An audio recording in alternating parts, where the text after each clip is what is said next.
अभी एक पुस्तक निकली है, दुख से बचो सुख से जियो। उसके आरंभ में एक यंत्र दिया है, श्री राम साक्षी बीसा यंत्र। स्वामी जी महाराज ने खुद बनाया इसको। इसके विषय में पहली बार उस पुस्तक में मैंने विस्तार दिया है। तो स्वामी जी महाराज के विषय में तो कई लोग जानते हो कि महाराज जी हर एक कई विद्याओं के जानकार थे। तंत्र विद्या के भी, मंत्र विद्या के जानकार थे। खुद स्वामी जी महाराज ने यंत्र की रचना की, ऐसे जो शास्त्र में भी कहीं मिलता नहीं है, इसमें इतना रहस्य भरा पड़ा है। तो ये महाराज जी ने कहा कि जब जोधपुर में पढ़ते थे स्वामी जी महाराज, युवावस्था में जोधपुर में पढ़ते थे, उस समय होलाष्टक आया। तो होलाष्टक की छुट्टियां थी, पढ़ाई बंद थी, हाँ होली के बाद। तो होलाष्टक में स्वामी जी महाराज ने फिर ये बनाया यंत्र। और इस यंत्र को मैं चाहता था कि पहले मानस में नाम वंदना में ये यंत्र छपा था, तो काले अक्षर छपा था, ब्लैक एंड वाइट, उसमें रंगीन नहीं हुआ। तो मैंने सोचा इसको रंगीन में किया जाए और इसके वास्तविक तात्पर्य को, अर्थ को प्रकाशित किया जाए। तो मैं तो केवल कहते था, सारे परिश्रम तो ब्रह्मचारी जी ने किया। इन्होंने कितने आर्टिस्टों को बदला, कोई आर्टिस्ट का सही से बना नहीं सके, कहीं ना कहीं कमी रह जाए। मेरे पास भेजते थे, मैं कहता ये तो कमी है, फिर बनाओ। तो कितनी बार बनवाया होगा, आखिर में जाके इस रूप से ये बना। इसमें क्या विलक्षणता है इसका तो कोई वर्णन नहीं कर सकते। इतना स्वामी जी महाराज से बात सुनी है कि संसार का ऐसा कोई कार्य नहीं है जो ना हो सके, इतनी विलक्षणता।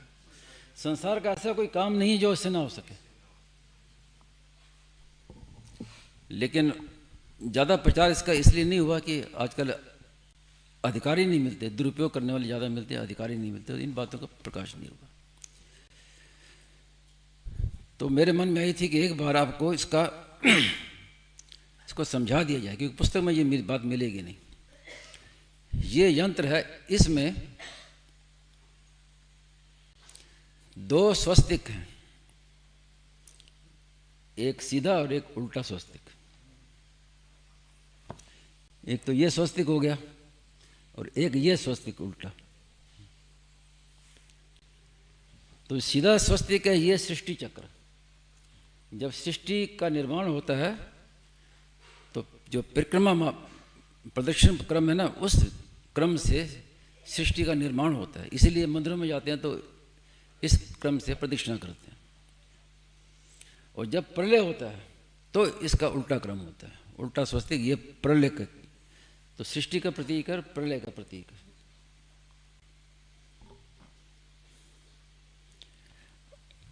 और रांग शब्द जो है, रांग, इसको तारक मंत्र कहा गया। उपनिषदों में तारक मंत्र है, रांग, रा के ऊपर चंद्र बिंदु।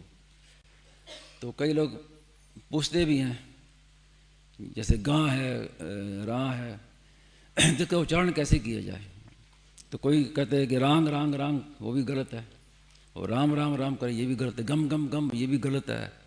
गंग गंग गंग करे, ये भी गलत है। तो ये चंद्र बिंदु क्या है कि अर्ध अनुस्वार, गां गां गणपते नमः, ये उसका उच्चारण है।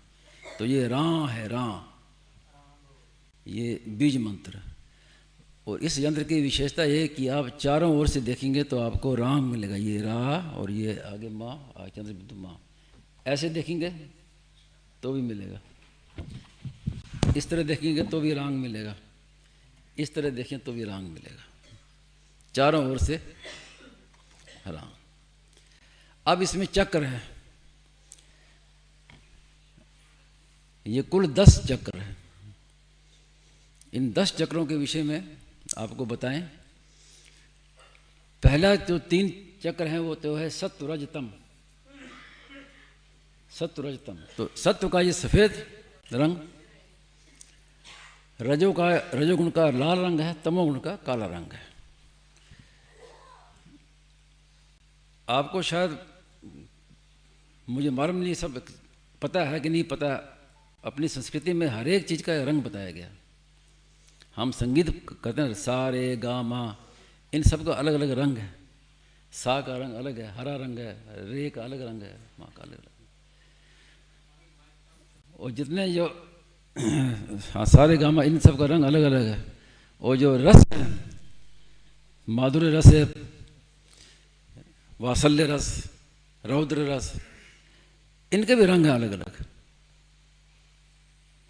तो हर एक चीज़ रंग मैंने संग्रह किए हुआ है साहब, बाकी प्राय ये बातें मिलती नहीं हैं। तो ऐसी संस्कृति में हमारी ऐसी विलक्षणता है कि हर एक चीज़ का एक रंग है।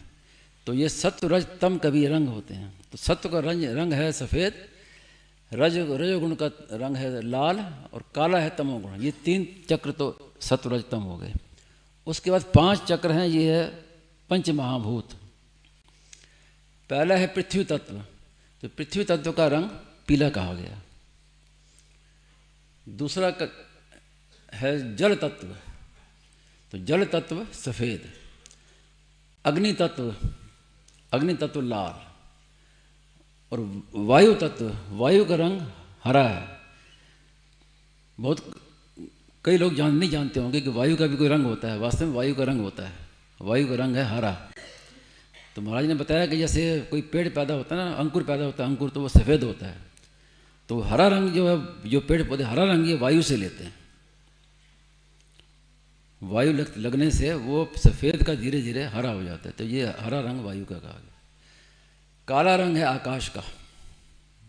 आकाश का रंग काला है। ये तो हो गए पंच महाभूत। अब 2 सगुण और निर्गुण। एक निर्गुण रूप और सगुण है समग्र। स्वामी ने कहा कई जगह कि जो समग्र है वो सगुण ही हो सकता है, क्योंकि निर्गुण में सगुण का निषेध है, लेकिन सगुण में निर्गुण का निषेध नहीं है। तो ये सफ़ेद रंग है निर्गुण का वाचक, और ये लाल रंग है, ये है समग्र का सगुण का वाचक। अब इसमें दी हुई है भगवान के चतुर्भुज, भगवान के 4 आयुध, शंख चक्र गदा पद्म। तो ये ऊपर चक्र है, ये गदा है, ये निशंख है, और ये गदा है, और ये है पद्म। तो भगवान विष्णु के 4 आयुध इसमें आ गए। अब इन सब का जो मूल है वो है बीसा यंत्र। तो बीसा यंत्र कई प्रकार का होता है। तो एक बीसा यंत्र होता है नराकृति बीसा यंत्र, जिसके लिए स्वामी महाराज ने कहा कि ये संसार का ऐसा कोई कार्य नहीं जो ना इससे हो सके। तो ऊपर ये कि 1 4 7 8 ये संख्या दी है, यहाँ 9 6 3 2 और ये ऊपर 5। तो इसको जहाँ से भी गिनेंगे, किसी भी रूप से गिनेंगे तो इसका टोटल जो है 20 ही आएगा। तो ये बीसा यंत्र है।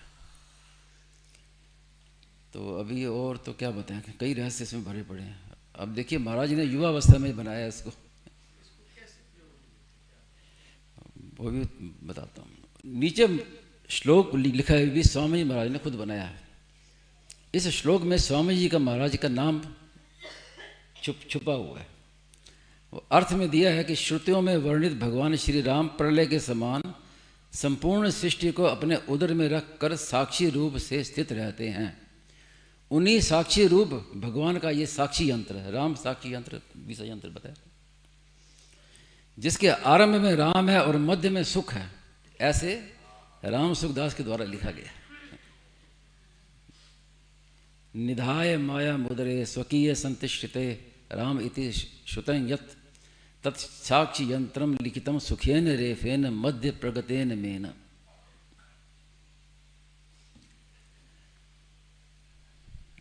अब इसको हम कैसे प्रयोग में ला सकते हैं, क्योंकि तंत्र शास्त्र के अनुसार तो अलग अलग कामनाओं के लिए अलग के लिए बहुत तरह तरह के अलग अलग प्रयोग हैं इसके। अपने उनमें जाना नहीं है, क्योंकि हमारा मुख्य विषय निष्काम भाव। हमें परमात्मा की प्राप्ति करना है, संसार को तो निवृत्त करना है।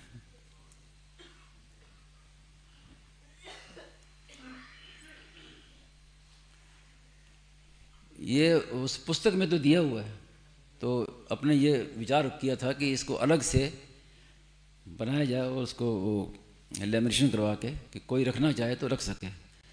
तो वहाँ से लाए नहीं, तो आज ये इमरजेंसी में बाजार से बनवाए 3-4 नहीं, कितने बनाए? 50 है। 50 बना दिए? हाँ। अच्छा, जो लोगों के लिए भी रखा। इसको फ्रेम में लगा सकते हैं, जो फ्रेम में पकड़े। हाँ, इसका ऐसा है कि इसको अपने सामने अपने